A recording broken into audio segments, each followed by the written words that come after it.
Bonsoir, Tizko les Shalim Rabot, Neimot Vetovot. Nous arrivons ce soir à la fameuse veillée Leil Hoshana Rabbah. Beaucoup de gens se demandent qu'est-ce que c'est que cette soirée, qu'est-ce que c'est de cette journée de Hoshana Rabbah. Il faut savoir que cette nuit et le lendemain est lié directement à Yom Kippour, au grand jour du pardon. On va essayer d'expliquer quel rapport il y a entre Yom Kippour et Hoshana Rabbah. Il est écrit dans le Midrash qu'Akadosh Baruch Hu a dit à Avraham Avinu: je vais donner un grand jour à tes enfants. Ce jour-là, c'est Rosh Hashanah. Ce jour-là, je vais inscrire tous tes enfants, tout le Ham Israël dans le livre de la vie s'ils le méritent. S'il y en a qui n'ont pas su se préparer pour ce jour-là, bien qu'il y a eu 30 jours du mois d'Elul où les Sfaradim ont l'habitude de se lever et de dire les slichot de bon matin. Les Ashkenazim sonnent du shofar, disent des mizmorim, des teilim, les David, pour se préparer, se remettre en question avant d'arriver à Rosh Hashanah. Celui qui n'a pas pu être assez près à Rosh Hashanah, Dieu donne une deuxième chance à Yom Kippour. Yom Kippour, tout le monde jeûne, tout le monde se prépare, toutes sortes de juifs se préparent à ce jour-là. Une fois que Yom Kippour est terminé et qu'une personne a senti qu'elle n'a pas réussi à profiter de ces jours-là pour demander pardon, Dieu donne une troisième chance. Après qu'on rentre dans la fête de Sukkot, qu'on fait la mitzvah avec le hétrog, le lulav, on s'assoit dans la soukha, on fait les mitzvot avec joie, qu'il n'y a pas plus important que ça dans la vie de faire les mitzvot avec la joie. Et on finit ces 7 jours-là par la dernière soirée, qui est cette nuit-là, Motzei Shabbat, Leil Hoshana Rabbah. Il a dit à Kadosh Baruch Hu, Avraham Avinu, si jamais tes enfants ne seront pas encore prêts à Rosh Hashanah, ni à Yom Kippour, je laisse encore cette nuit-là, Hoshana Rabbah. C'est-à-dire qu'Hoshana Rabbah, en vérité, c'est un Yom Kippour, c'est un jour très important, un jour où on peut avoir le dernier pardon de toute cette époque-là depuis Rosh Chodesh Elul.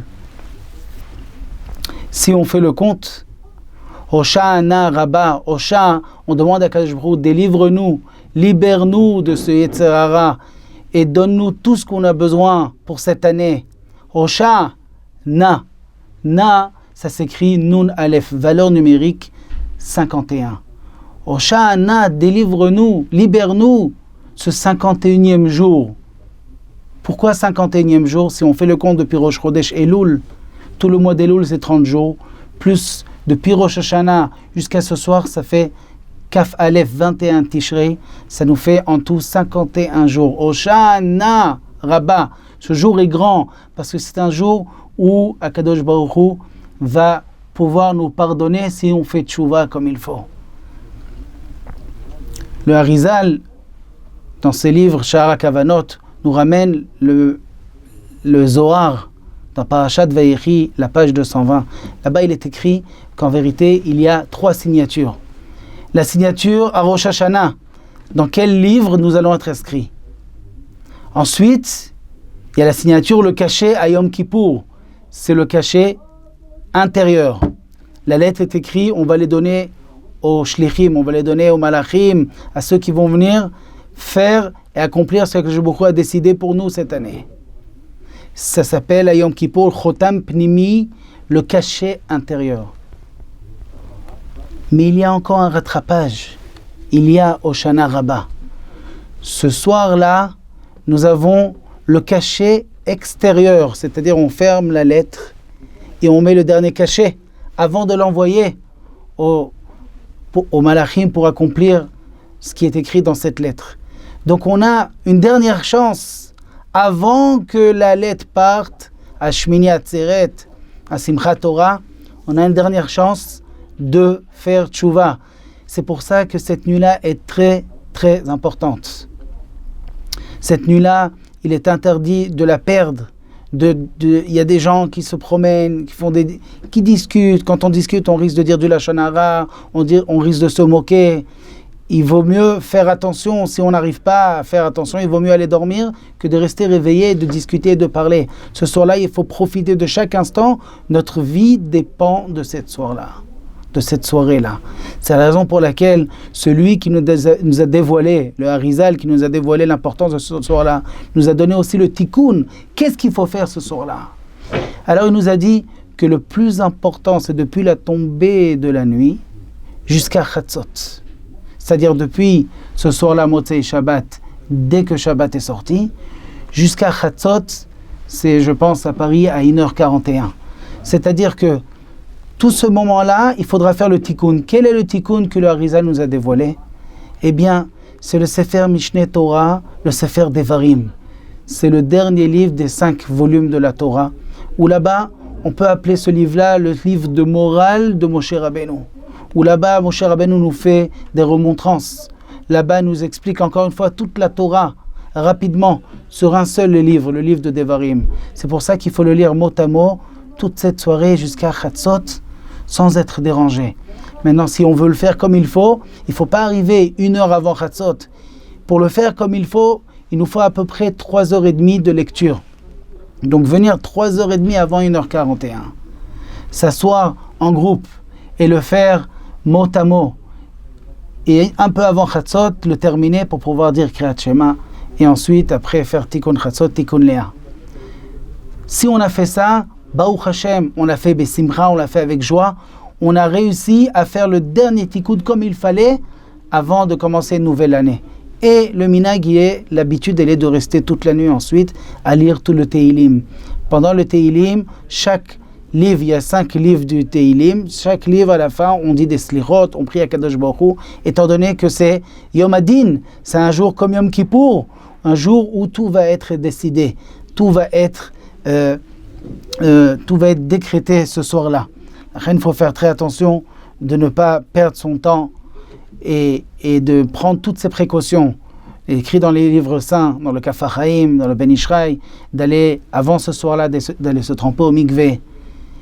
Et il y en a qui ont l'habitude d'allumer 7 nérotes ce soir-là, en souvenir et demander le mérite des 7 invités qu'on avait pendant Sukkot, Avraham, Yitzhak et Yaakov, Moshe et Aaron, Yosef et David, qui viennent nous donner de leur mérite pour qu'on puisse être inscrit finalement dans le livre de la vie, dans le livre du bonheur, de la santé, de la parnassa et de tout ce qu'un homme et tout ce qu'une personne a besoin dans ce monde.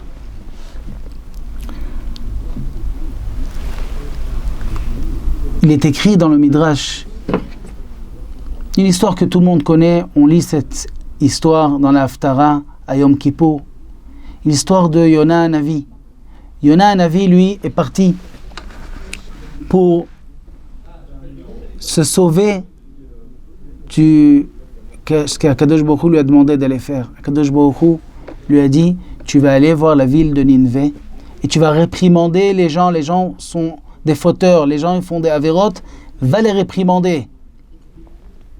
Yona Hanavi n'a pas voulu y aller. Pourquoi Yona Hanavi, Navi ici le Navi c'est que c'est un tzaddik, comment est-ce qu'il ne va pas aller écouter les paroles de Dieu? Eh bien Ninvé, ceux qui habitaient là-bas, ce n'étaient pas des juifs, c'était des goïms. Et Yona le prophète, savait que s'il va aller les réprimander, ils vont faire tchouva, ils vont changer, ils vont demander pardon. Et Akadosh Baruch Hu va accepter leur pardon. Et alors quoi de mal? Ce sont les créatures de Dieu. Akadosh Baruch Hu, il veut que toutes les créatures vivent dans ce monde, même les goïms, comme les juifs. Mais Yona savait que si jamais ils vont faire tchouva, il y aura ici un kitroug, il y aura ici une accusation contre les juifs, en disant, chas v'shalom, regarde les goïms, écoute la parole de Dieu, ils font tchouva. Et les juifs, chas v'shalom, ne le font pas, donc il n'a pas voulu, il s'est sauvé. Et je ne vais pas raconter maintenant toute l'histoire. Quand il est rentré dans un bateau, ils l'ont jeté du bateau parce que il y avait la tempête à cause de lui, un poisson venu l'avaler. Une autre fois, Bezrat Hashem, on racontera cette histoire en détail qui est extraordinaire en elle-même. Mais ce qui se passe dans cette histoire, c'est que à la fin, Yona, lui, est parti réprimander ce peuple-là de Ninvé. Et vous savez qui était le roi de cette ville Ninvé? pas moins et pas plus que Paro, le roi d'Égypte, qui a survécu, comme il est écrit dans la Shira Az Yashir Moshe, que tous les Égyptiens, tous les soldats sont morts quand la mer s'est recouverte sur eux. L'onishar baem ad echad. Il ne restait que un. Qui était ce un qui restait? C'était Paro lui-même, qui a demandé pardon et qui a dit Michamocha Ba'ilim Hashem, qui a reconnu que à ce moment-là la grandeur de Dieu. Ce même Paro est arrivé à Ninvé, devenu le roi là-bas. Paro, quand il a entendu Yona, il a tout de suite dit à tout le monde fait tchouva, je connais ce Dieu. Ça rigole pas. Si le jour que Dieu a dit que si on ne fait pas tchouva, c'est la fin, ça va se passer. J'ai l'expérience, écoutez-moi. Et tout le monde a fait tchouva. Tout le monde a fait tchouva et Dieu leur a pardonné. Mais ce qui n'est pas écrit dans le livre, mais qui est écrit dans le Midrash, que cette même ville, ces mêmes goïms, après qu'ils ont fait tchouva, ils sont repartis en arrière, ils ont refait les avérotes qu'ils faisaient. Ils ont fait tchouva que parce qu'ils avaient peur. Pas parce qu'ils avaient un respect envers Dieu, mais parce qu'ils avaient peur de Dieu. Et donc ils sont retombés dans leur avérote. Et là, 40 jours après, Dieu a envoyé un tremblement de terre et toute cette ville a été engloutie. Qu'est-ce qu'on apprend de cette histoire? Akadosh Baruch Hu nous a donné le mois d'Elul, Rosh Hashanah, Yom Kippour, nous avons pris sur nous des résolutions. Nous avons dit c'est terminé. Je ne fais plus de péché. Je fais mes prières, je mets mes tefilines, je fais attention à Shabbat, je fais attention à la pureté de la familiale, Mais on arrive à Hoshana Rabbah et passer une semaine, 10 jours depuis Yom Kippour, est-ce qu'on a gardé? Est-ce qu'on a continué avec nos résolutions? On a déjà tout oublié. C'est un mifran, c'est un examen. Maintenant, à Hoshana Rabbah, c'est la dernière signature. Si on a réussi à tenir dans nos résolutions que nous avons prises à Hoshana et Kippour, Baruch Hashem, ce sera le cachet de la vie qui va être signé pour nous cette nuit-là. Et Baruch Hashem, c'est facile, parce qu'une fois que Yom Kippour est passé, nous sommes entourés que de mitzvot. Entre Kippour et Sukkot, on est occupé à construire la soukha, à acheter les 4 espèces pour faire la mitzvah du loulav. On est tout entouré de mitzvot. Après, il y a 7 jours de joie. Il y a 7 jours de Simcha Bet HaShoeva. On danse, on mange, on prie à Kadosh Baruch Hu, on chante à Kadosh Baruch Hu. On n'y a même pas le temps de faire des averot. C'est un cadeau que Dieu nous a fait. Et si nous avons réussi à prendre ces jours-là pour s'élever, pour jeter tout ce qui nous dérange pendant l'année et s'approcher d'Akadosh Baruch Hu, il n'y a pas de raison qu'Akadosh Baruch Hu ne mette pas tous ensemble dans le livre de la vie. Le matin, c'est Hoshana Rabbah. Donc, pour ceux qui n'ont pas dormi de la nuit, ils feront Netilat Yadayim, l'ablution des mains, sans bracha, parce qu'ils n'ont pas dormi de la nuit. Et ensuite, on fait une tfila, on fait une prière. Et dans cette prière, on va prier Beit La'avut, on va prier avec beaucoup de kavana, beaucoup de concentration à voix haute pour ne pas s'endormir et pour avoir la concentration comme il faut. Et ce matin-là, nous allons faire différemment de tout ce qu'on fait tous les jours. On tourne tous les jours de Sukkot, on tournait autour de la Teva, où on met le Sefer Torah, un seul tour. Mais ce matin-là, nous allons faire 7 tours autour de la Teva. Pourquoi 7 tours?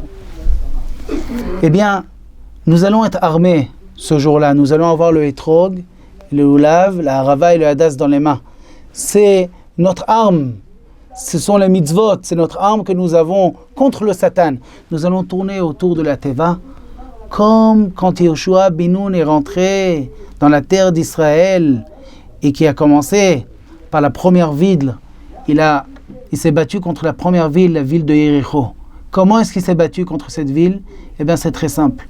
Ils sont venus, tout le peuple d'Israël, avec Yoshua ben Nun, ils ont tourné autour des murailles de cette ville. Combien de fois ils ont tourné?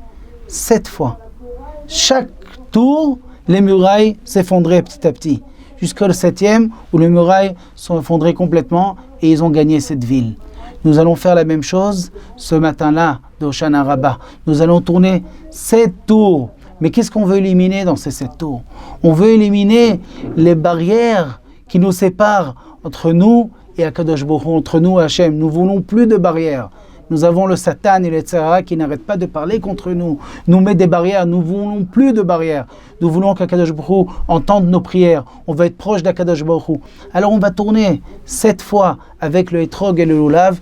Nous allons prier Akadosh Baruch Hu et nous allons faire les Slichot pendant ces 7 tours-là. Parce qu'on se rappelle que ce jour-là est un jour tellement important qu'on veut être inscrit dans le livre de la vie. Donc on fait des Slichot, on demande à Kadosh Baruch Hu Besimcha de nous mettre dans ce fameux livre pour pouvoir avoir une vie extraordinaire. Le Bet Yosef, dans son livre, dans le chapitre 651, nous raconte une histoire qui s'est passée avec un tzaddik qui s'appelait Rabbi Menachem Rikanati.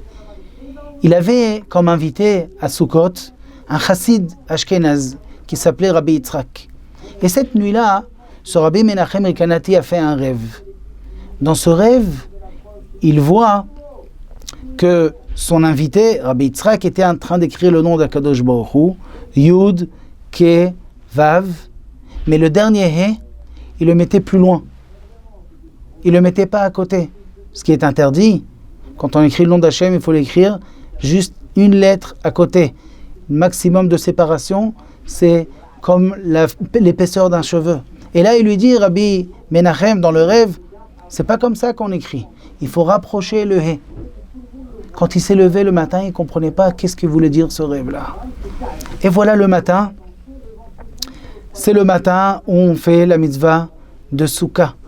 On fait la mitzvah du Lulav, on tourne autour de la Teva. Et il voit ce Rav, ce chassid, Rabbi Yitzhak, qui attrapait le Lulav et le Etrog, le Lulav à la main droite et le Etrog à la main gauche. Et ils n'étaient pas collés. Et il a compris tout de suite.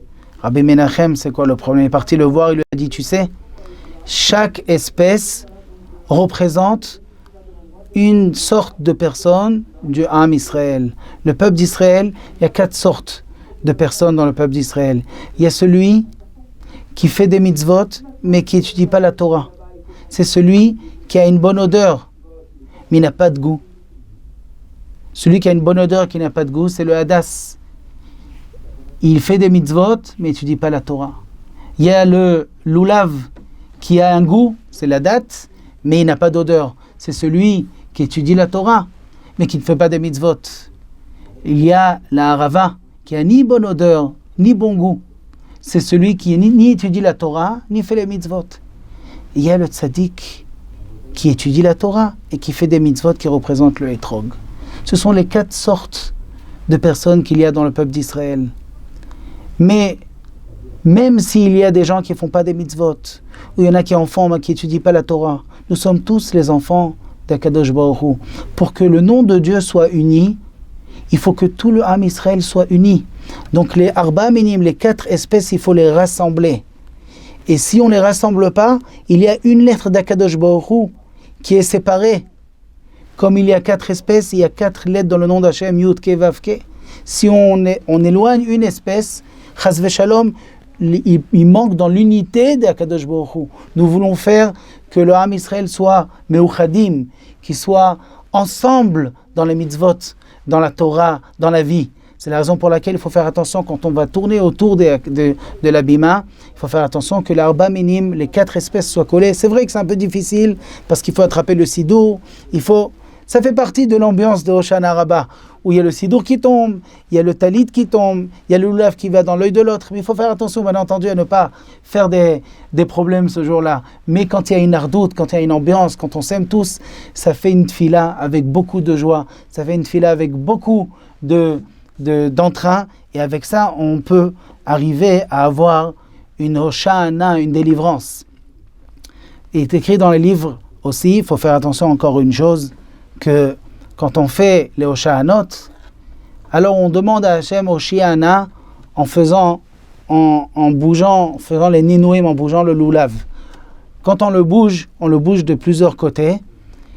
Il faut faire attention de dire le mot Hoshiana avec une seule respiration et ne pas couper le mot, sinon il n'aura plus de sens.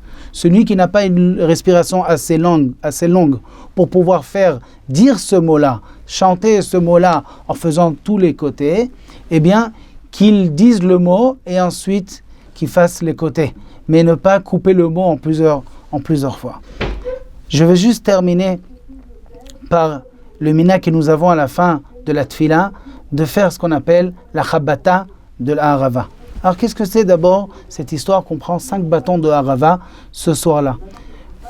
Il est écrit dans la Gemara que le loulav, à l'époque du Beth Amikdash, on le prenait tous les jours au Beth Amikdash, mais en dehors du Beth Amikdash, que le premier jour. Aujourd'hui, Rabbi Yochanan ben Zakkai a instauré qu'on prend le loulav en dehors du Beth Amikdash tous les jours. La Gemara demande pourquoi, et il explique que c'est Zecher le Beth Amikdash, en souvenir du Beth Amikdash. Au Beth Amikdash, on prenait 7 jours, aujourd'hui nous n'avons plus le Beth Amikdash. Si on veut montrer combien est cher à nous, à nos yeux, le Beth Amikdash, et qu'on veut qu'Hachem le reconstruise, Bimera ve'amenu, alors il faudrait faire des choses qui montrent combien on aurait aimé que la mitzvah elle reste comme à l'époque, quand il y avait le Beth Amikdash. C'est la raison pour laquelle Rabbi Yochanan a instauré le loulav 7 jours. La harava, Halakha le Moshe Misena, Moshe Rabbeinu nous a enseigné que la harava, c'est que au Beth Amikdash. Il n'y avait pas, même à l'époque du Beth Amikdash, on ne faisait pas en dehors du Beth Amikdash. Que au Beth Amikdash, tous les jours, on faisait le tour du Mizbeach avec la harava. Et le 7e jour, on tournait 7 fois. Non seulement on tournait 7 fois, même si ce jour-là, c'était un Shabbat, eh bien, même si c'était Shabbat, on faisait quand même, ça repoussait le Shabbat, on faisait 7 tours autour du Mizbeach avec la harava. Comme on veut faire maintenant un souvenir du Beth Amikdash, quel jour on va décider de faire la harava des 7 jours de Sukkot que nous avons, le jour qui était le plus important à l'époque du Beth Amikdash, qui était donc le 7e. C'est la raison pour laquelle on prend la harava ce dernier jour-là. Et qu'est-ce qu'on fait avec la harava? Avec la harava, nous allons faire le minag de Chabata. Nous allons frapper par terre 5 fois. Qu'est-ce que c'est ce minag que nous avons de frapper avec par terre 5 fois? Alors, il est écrit dans le livre de Tshuvot HaGeonim que les arba minim, les 4 espèces, représentent l'homme. Le loulav représente la colonne vertébrale. Le hadas représente les yeux. La harava représente la bouche. Et le hétrog représente le cœur. Et comme on a dit, ce jour-là, c'est le jour des dinim, c'est la rigueur. On demande à Kadosh Baruch Hu, ce jour-là, de nous inscrire dans le livre de la vie. On a prié pour ça et on ne veut plus qu'il y ait des mekadregim, des accusateurs. Le Satan qui ouvre sa bouche sans arrêt pour accuser le peuple d'Israël. Nous prenons la harava qui représente la bouche et on frappe contre les 5 rigueurs qui représentent les 5 lettres Manspar, Mem, Nun, Tzadik, P, Chav Sofit, qui sont les 5 lettres de rigueur. Et nous frappons par terre en disant que c'est terminé, tu ne peux plus parler contre nous après toutes les mitzvot que nous avons fait.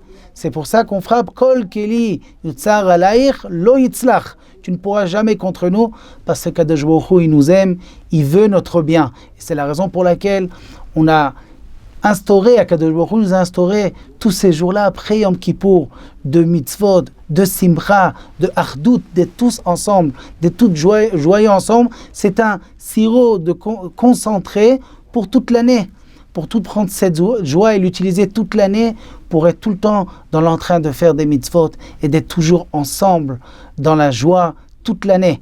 Et après cela, il a un minag d'aller ouvrir le Echal et de chanter Nishmat Kol Chai sans bracha, tous ensemble, et de dire que Bezrat Hashem, que Dieu nous donne une bonne vie, une bonne santé, pour que l'année prochaine, nous reviendrons chanter Nishmat Kol Chai en l'honneur de Kadosh Baruch Hu. Bezrat Hashem, en espérant que cette année, ce sera une année pour tout le monde, de toutes les Yeshuot, au Sha'ana, ce 51e jour, où tout le monde aura les Yeshuot, la Parnassa, la Briout, la santé, le Shlom Bayit, pour ceux qui ont besoin, qui doivent se marier, qui trouvent leur zivouk cette année, et que ceux qui n'ont pas d'enfants, qui auront des enfants cette année, et que Bezrat Hashem, nous aurons le mérite cette année de tous monter en Israël et de recevoir Mashiach Tzidkenu B'meira V'Yamenu Amen.